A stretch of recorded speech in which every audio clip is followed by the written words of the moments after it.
Bonjour et bienvenue sur New Skills TV. Très heureux de vous retrouver. Cela fait plus de 20 semaines que nous avons rendez-vous de façon hebdomadaire et j'espère sincèrement que nous vous aidons à mieux comprendre les filières et les compétences STEM.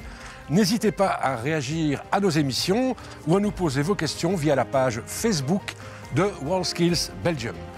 Nous consacrons cette émission cette semaine à l'industrie 4.0. Vous allez me dire, mais qu'est-ce que c'est que ce truc 2.0, 3.0, 4.0 ?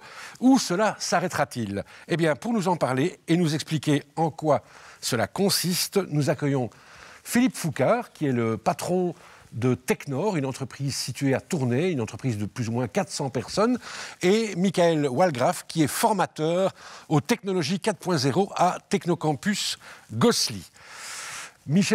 Philippe Foucard, expliquez-nous tout d'abord en quoi consiste l'activité de Technor. Bien, bonjour. Donc, Technor est une société de services. Donc, nous réalisons des projets pour de grands clients, principalement des multinationales, dans les domaines de l'électricité industrielle, l'automatisation, l'informatique industrielle et les nouvelles technologies liées à l'industrie 4.0. Et pourquoi est-ce que l'on appelle cette industrie 4.0 par rapport à une vieille industrie ? On l'appelle 4.0 parce qu'elle constitue la 4e révolution technologique, après la vapeur, l'électricité, l'automatisation, etc. Et elle amène toute une série de nouvelles technologies qui permettent effectivement d'améliorer notamment les process de fabrication des clients. Nous allons voir tout cela dans la suite de l'émission. Et je vous propose notre séquence STEM by Skills qui va rester dans le secteur industriel puisque c'est comprendre la métrologie et c'est proposé par Technocampus. Technocampus, un centre de compétences où vous travaillez, Michael. Voilà. Kelly Dos Santos est esthéticienne. En 2019, elle décroche la médaille d'or au championnat de Belgique dans sa catégorie. Une belle performance qui lui permettra d'aller défendre nos couleurs lors des prochains Euroskills à Grasse en Autriche. Bonjour Arnaud. Bonjour Kelly, comment vas-tu? Bien et toi? Bien, merci. Bienvenue chez Technocampus. Allons-y. Et que fait-on ici chez Technocampus? Alors Technocampus est un centre d'excellence, un centre de formation. Et ici, tu te trouves sur le site de l'usinage, où on forme des gens à l'usinage, conventionnel et numérique. Et oui Kelly, Technocampus est un centre de référence en matière de formation aux métiers technologiques. Ici, chaque année, plus de 120 écoles viennent compléter la formation de 4000 élèves sur des équipements professionnels. Mais chez Technocampus, on sensibilise aussi les plus jeunes à la compréhension des métiers techniques. Que va-t-on faire exactement aujourd'hui? Alors ici, on va faire une pièce quasi parfaite. Ah, ça va être une pièce très précise alors. Pas toujours facile d'apprendre à être très précis. On peut dire que certains ont plutôt tendance à manquer de précision, voire à être totalement maladroits. Et en voilà un qui va devoir rentrer en bus. Les machines aussi ne sont pas toujours très douées. Elles peuvent vraiment manquer de doigté. Mais elles sont aussi parfois bien utiles. Je te présente, c'est un tour numérique. Alors comment ça fonctionne? Tout d'abord, on a notre pièce dite brute. Ici, on a choisi de mettre une pièce en aluminium. On va lui imposer une rotation. Et après, on va utiliser ce que l'on appelle des outils de coupe. Ces outils vont venir usiner par arrachement la matière. Et on aura la pièce désirée. Je vais te montrer comment ça fonctionne.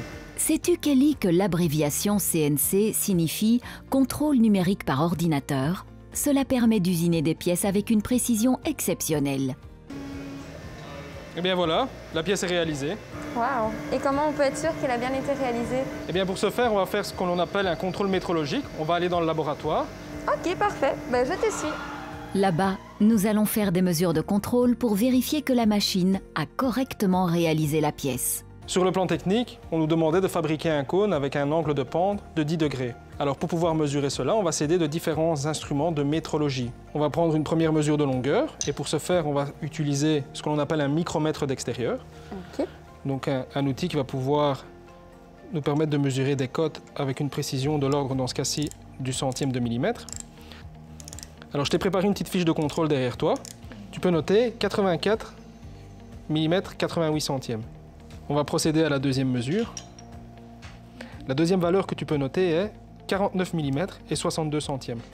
Grâce à ces mesures, dans le haut et le bas du cône, et en appliquant la formule trigonométrique de la tangente, nous allons pouvoir trouver quel est l'angle réel de la pente. Et on obtient 9 degrés et 59 minutes. Et bien voilà, comme je te l'avais dit, un cône quasi parfait. Un grand merci pour toutes ces explications. De rien, avec plaisir. En fait, Kelly, ces mesures de précision vont être essentielles dans de très nombreux secteurs d'activité, comme le médical, la construction ou encore l'énergie. Une chose est sûre, dans le monde de demain, nous devrons faire preuve de plus en plus de précision. Philippe Foucard, votre entreprise et l'industrie 4.0, de quelles compétences ont-elles besoin finalement?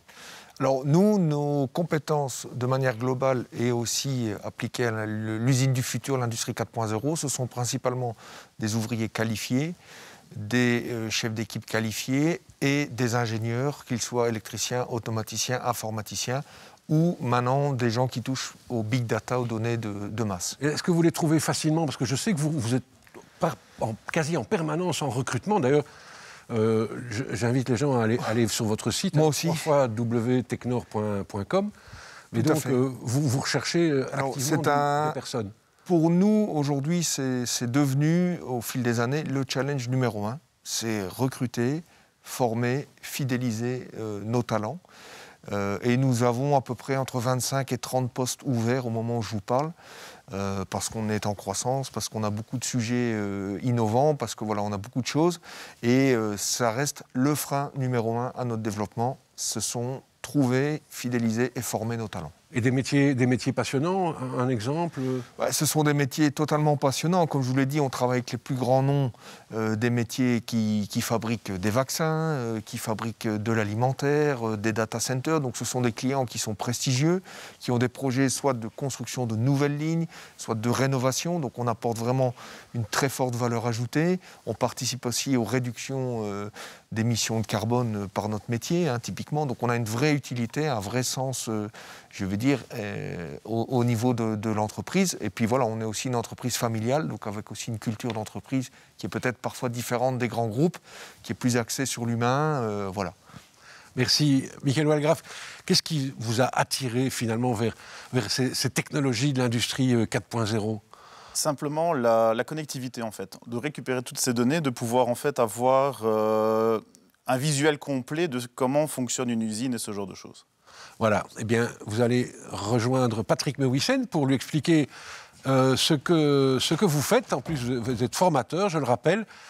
Patrick, c'est à toi. Eh bien oui, merci Michael. Vous avez préparé quelques écrans pour illustrer ce que vous venez de dire sur la vision de l'entreprise à distance. C'est ça. Donc actuellement, en fait, ce qu'il se passe, c'est qu'avec l'utilisation de mon ordinateur, j'ai réussi à me connecter à distance avec l'usine qui se trouve en fait dans un de nos centres de compétences de Technocampus, sur lequel en fait je vais pouvoir récupérer des informations et voir en temps réel les données de mon installation. Donc en fait, ça c'est un élément qui est très très utile lorsqu'on fait justement de la maintenance. Actuellement, je peux par exemple déterminer que j'ai une de mes pompes qui est actuellement en rouge, c'est-à-dire que j'ai un défaut dessus.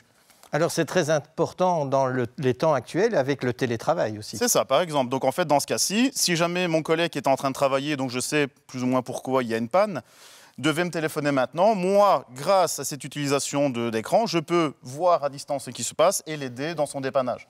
Alors, on arrive dans le 4.0 dont on a parlé tout à l'heure. Quel est le plus par rapport au 3.0 ? Alors, en fait, le 4.0, l'idée, c'est vraiment d'avoir cette idée de connexion, interactivité avec le cloud, toutes ces données qui peuvent être retransmises à distance, en fait.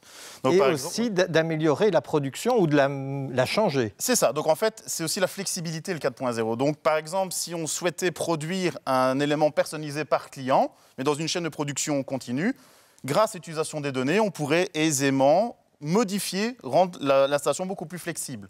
Vous aviez parlé d'un exemple lorsqu'on préparait de théières ou d'emballage qui peut être personnalisé. C'est ça. Imaginons un petit peu, on produit des théières et on décide qu'à un moment donné, les clients ont le droit de personnaliser chacune des théières. On pourrait très bien imaginer qu'en fait, grâce à une photo ou autre, c'est renvoyé sur un site qui permet en fait de récupérer toutes ces données qui sont stockées. Et sur base de ces données, on va les intégrer sur une théière et en faire la traçabilité pour être sûr, bien entendu, que la personne ait la bonne photo sur la bonne théière. Alors, vous êtes formateur à Technocampus. Vous avez un public, 3 types de publics. C'est ça. Donc, actuellement, en fait, on a 3 types de publics. Donc, on a l'enseignement, donc tout ce qui est, comme on a discuté juste avant, du secondaire avec les bacheliers et les masters. On a également, ce sont des demandeurs d'emploi qui sont dans le but, justement, de les remettre à l'emploi et de les former aux dernières technologies. Et également aussi tout ce qui est de l'entreprise. Donc là, c'est plus des recyclages ou parfois vraiment des formations un peu plus pointues. Et alors, comme on l'a entendu aussi avec l'exemple de Technor, c'est quelque chose de très motivant puisqu'il y a du travail à la fin de la formation. Ça, c'est quelque chose de très, très important, surtout que quand on sort comme ça d'un centre de compétences, quel qu'il soit, si on est motivé, on trouvera toujours du boulot parce que c'est ça qui compte, c'est surtout la motivation et la passion derrière le métier.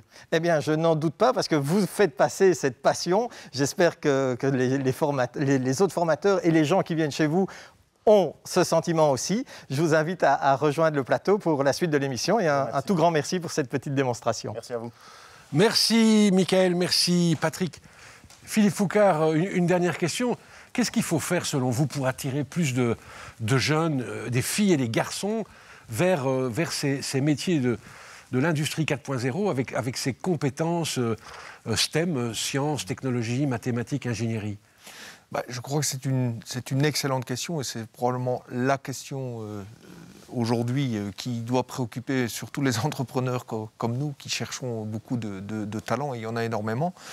Je dirais que fort heureusement, les courbes n'ont plus continué à descendre et je ne vais pas dire qu'elles s'inversent, mais elles stagnent. Donc on a quand même maintenant plus ce phénomène de dire chaque année, il y a de moins en moins de gens et de jeunes qui s'intéressent à ces études, même si ce n'est pas encore suffisant. Donc je pense que la première chose à faire, c'est de marketer, c'est-à-dire d'expliquer en quoi ce sont des métiers qui sont passionnants, ce sont des métiers qui contribuent à améliorer la santé, le bien-être, l'impact environnemental. Est-ce que vous ne pensez pas que les entreprises ont intérêt à mieux et à plus montrer ce qu'elles font et quels sont les métiers qui sont... Certainement, et c'est pas facile parce que ce sont des métiers qui sont souvent immatériels, donc c'est assez abstrait. À expliquer ce que fait Technor, c'est compliqué pour monsieur tout le monde, mais pourtant, une fois qu'on est à l'intérieur, c'est passionnant et les gens sont excessivement fiers des réalisations que nous faisons chez Technor et aussi dans d'autres secteurs.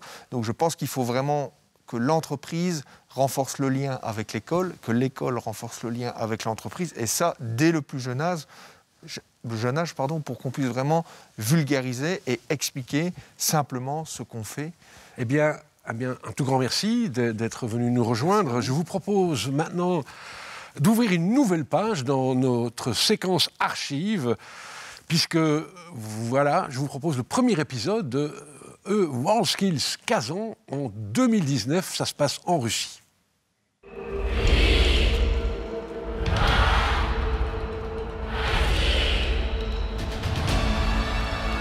Ladies and gentlemen, welcome to the 45th WorldSkills competition in Kazan. Belgium. Pour des jeunes à qui on a dit « mais t'es nul, tu vas en technique » et qui défilaient derrière le drapeau belge devant 45 000 personnes, pratiquement 1400 compétiteurs, où il y a 82 pays membres, évidemment qui vont le porter en eux jusqu'à la fin de leur vie. On a représenté la Belgique avec notre petit 16 candidats, mais on était bien présents, on a fait notre bruit qu'on avait à faire. Puis après, maintenant on est ambassadeur, donc on se montre auprès de tout le monde en tant que fier d'être belge, quoi.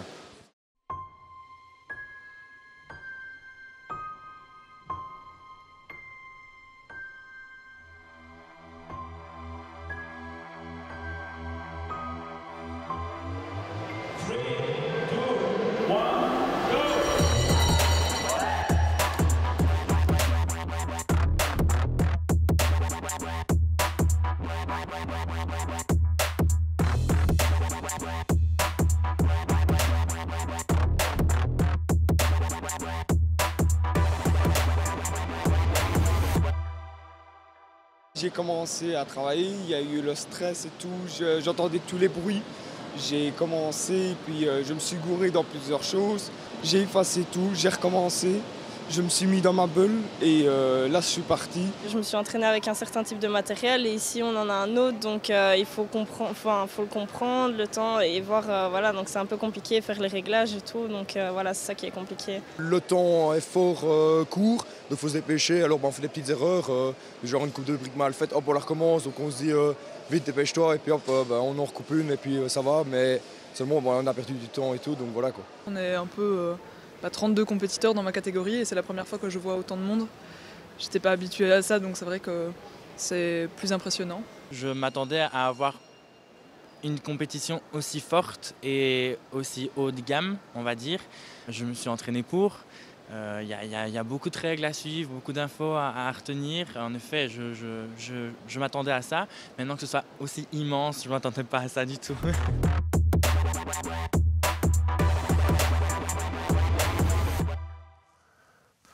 Voilà des images toujours très impressionnantes avec une cérémonie d'ouverture exceptionnelle. Nous touchons à la fin de notre émission. Je vous rappelle que vous pouvez nous voir et nous revoir sur www.newskills.tv. La semaine prochaine, un sujet d'actualité puisque nous parlerons des STEM et du secteur de la santé avec les MedTech et le e-health. Voilà, je vous dis au revoir, à bientôt, portez-vous bien.